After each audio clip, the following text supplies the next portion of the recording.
वो लहराता नजर आता है हिज़्बुल्लाह का झंडा। अभी हम जमीयत उलमा हिंद के दफ्तर के बाहर खड़े हैं। यहाँ हम आए हैं एक म्यूजियम देखने। तो चलिए हम आपको दिखाते हैं जमीयत उलमा हिंद का म्यूजियम।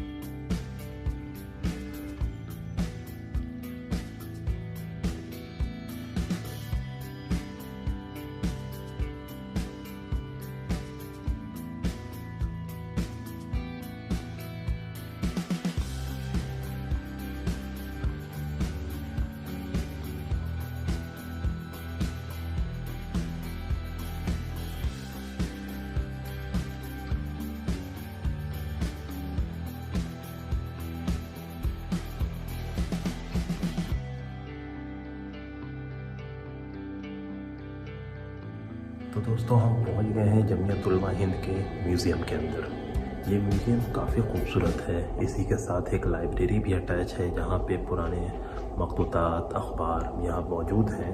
यहाँ पे काफ़ी बड़े पैमाने पे किताब भी है और जहाँ पे अभी हम हैं ये म्यूज़ियम है और इसमें 1919 से लेकर आज तक की हिस्ट्री मौजूद है जमीयत उलमा हिंद की कि जमीयत उलमा हिंद का क्या कंट्रीब्यूशन रहा है इस मुल्क को आज़ाद करवाने में, जमीयत उलमा हिंद का क्या रोल रहा है स्वदेशी एजुकेशन को बढ़ाने में, यानी जामिया मिलिया इस्लामिया की बुनियाद में उसका क्या रोल है और इससे जुड़े हुए लोगों का क्या रोल है वो हो गया।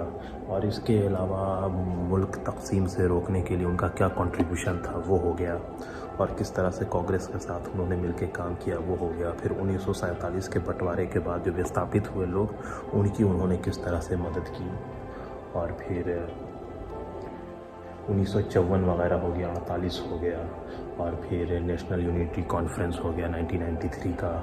और फिर जब साल 2000 के आसपास जो गुजरात में ज़लज़ला आया था उसके बाद जो दंगे फसाद हुए थे तो उसके बाद उनका क्या कंट्रीब्यूशन था उन तमाम चीज़ को रोकथाम करने में। और फिर एंटी टेरर कॉन्फ्रेंस जो उनका था उस तमाम चीज़ों के बारे में। फिर आसाम में किस तरह से जो लोगों का शहरियत छीनने की कोशिश की तो उसको रिड्यूस उसको रोकने में जमीयत उलमा हिंद का क्या रोल है, इन तमाम चीज़ों को यहाँ पे काफ़ी अच्छे से काफ़ी वसी तरीके से दिखाया गया है। तो जमीयत उलमा हिंद का जो दफ्तर है वो दिल्ली के ITO में मौजूद है। अगर आप दिल्ली के ITO मेट्रो स्टेशन पे उतरेंगे तो गेट नंबर 5 से जब बाहर आप निकलेंगे तो थोड़े से कदम आगे बढ़ेंगे तो दिल्ली पुलिस हेडक्वार्टर आएगा। तो उसके हेडक्वार्टर से ठीक सटे हुए जमीयत उलमा हिंद का दफ्तर है जहाँ आप बड़ी आसानी से आ सकते हैं।